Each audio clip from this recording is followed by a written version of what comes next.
Don't Give a Fett says, what was your favorite one-line wonder for the show? I.e., there's your problem, or I'm pumping as fast as I can. Well, I've always got a soft spot for Jamie's I like it in here, it's private, because I think that's so true to him. Yeah, what was the inside? It was a spacesuit? It was the fireproof suit. That's it. Yeah. I like it in here, it's private. Right, because he said it so quietly and it picked up perfectly on his microphone in there. Yeah. I like it in here, it's but private. Also, it's always the things that stay with you. Yeah. Weirdly, when I get in the car with my kids, I say, is everyone ready for driving?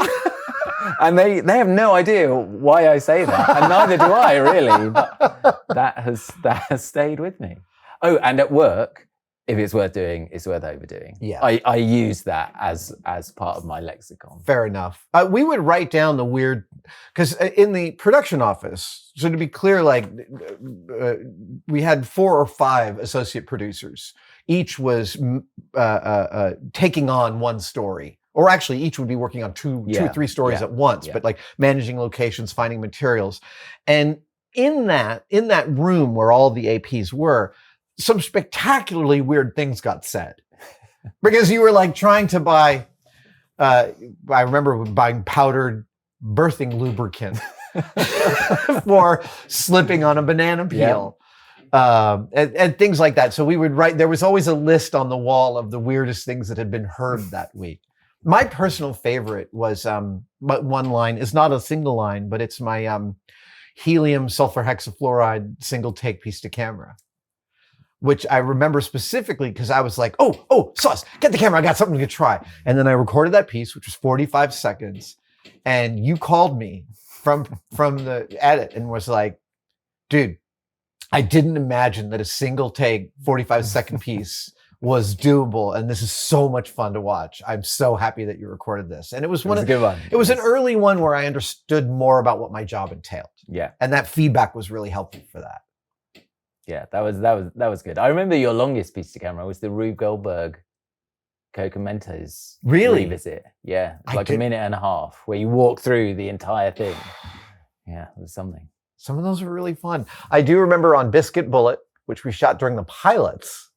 And that was long before we knew how to do things like properly heat up the inside of a car to 150 degrees. And we had like space heaters in the back seat and space heaters outside pointing at the thing.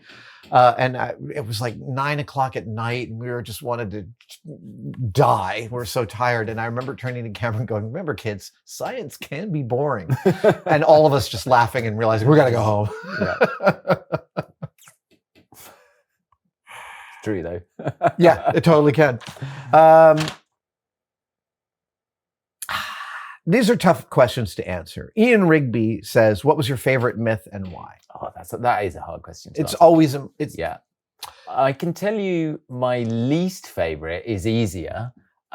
Is it? But it's not a single myth. It is the concept of a certain myth, which is electricity myths. Oh. That you always felt in your mind's eye, the sort of Frankenstein, there's going to be buzzing electricity and people are shaking, but instead, like the grand finale is, so what did the voltmeter say? And nothing has happened. No, when people get electrocuted in the movies, they smoke and the sparks shoot out of their ears, and none of that happens in reality. Yeah, I remember the electric water stun gun. I think that was possibly the last electricity myth we did for that reason. Yeah. But otherwise, favorite myths, I have favorite moments, as I'm sure you do, like the U2 spy plane. It's not a great myth, but oh my God, that is a brilliant piece of TV. So I have a question for you that I have never asked you. I've talked about this a lot on the show, how I showed up in the beginning of MythBusters, having my experience in special effects. I thought I had real chops. I felt like I had been around the block. And MythBusters was a constant process of the scales falling from my eyes about what I did not know. And by the end, so when by the end, my knowledge had so radically increased. Jamie and I laughed about what babies we were when we started in the early aughts. And for me, when I think of my favorite episodes, they are pieces like Empire State Building Penny and the Hindenburg myth and Lead Balloon, that were stories in which producing it was a place in which I learned new points of view about what I wanted to produce. Now, I started the show without any television production experience from that end. You had a lot of television production experience, but MythBusters was a different kind of show. So I'm curious about places in which your knowledge of producing changed or bumped up levels on the show. That's a good question. I think similar to you, actually. I think I came to the show with a real sense of storytelling. Yeah. Like, how do we take what is a scientific question and make it as interesting as possible for the audience?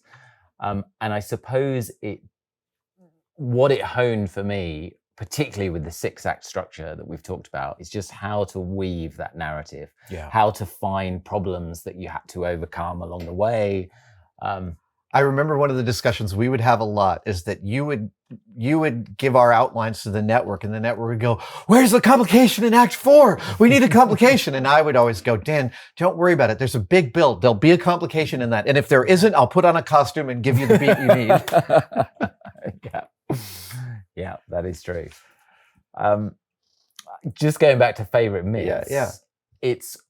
It's always the ones that I think gave you the most surprising endings. Yeah. So elephant versus mice. I mean, my God. not the most scientifically voracious story we've done, but brilliant. Bull in a China shop. Bull in a China shop.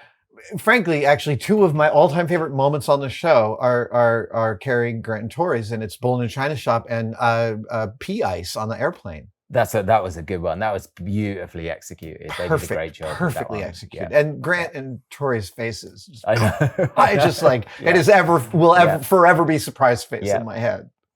I was always amazed by bulletproof water. You know, the idea that the bigger the round you're being shot with, the safer you are underwater. What amazes me about that is that we called ballistic technicians, and they were like, "We don't know what it's going to do."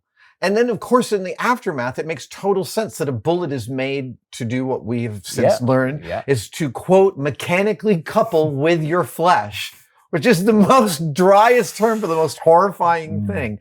And thus, since we are 80% water, that mechanical coupling gets even better when it goes into water.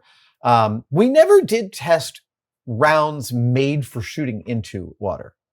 There are rounds built for that. We never got around to that one. Should have done. No, I know. Like the one that got away. The one that got away, the thing we could never get permission to do, was to pull the pin on a real grenade and toss it. That was something we wanted to do on the show that we tried for months to hit dead ends at every single turn. And then when we were like, well, so what if we took an empty grenade and put plastic explosives in it? And they were like, oh, that's fine. So we made our own. But I do remember that as the one thing literally maybe the only thing we could not find. We could not get permission. I tell you, landmines was another one. But then I'm not sure the story would ever have gone anywhere, because in Hollywood, you tread on a landmine, and it's when your foot comes off, when you release the pressure, it goes off. This weird, like, torture technique at the same time. In reality, you tread on it and bang. Yeah. But we wanted to try and test that, and landmines were beyond. I mean, as you said, the associate producers made the impossible possible. I still don't know how they did it. It was. We joked at the time that that we must have been a not small percentage of the NSA's signal to noise ratio on our phone bank because of all the thermite and all of that stuff. Yeah. Thank you so much for watching. If you'd like to support us even further, you can by becoming a tested member. Details are, of course, below, but it includes all sorts of perks, and we're building them all the time. You get advanced word and behind-the-scenes photos of some of our projects.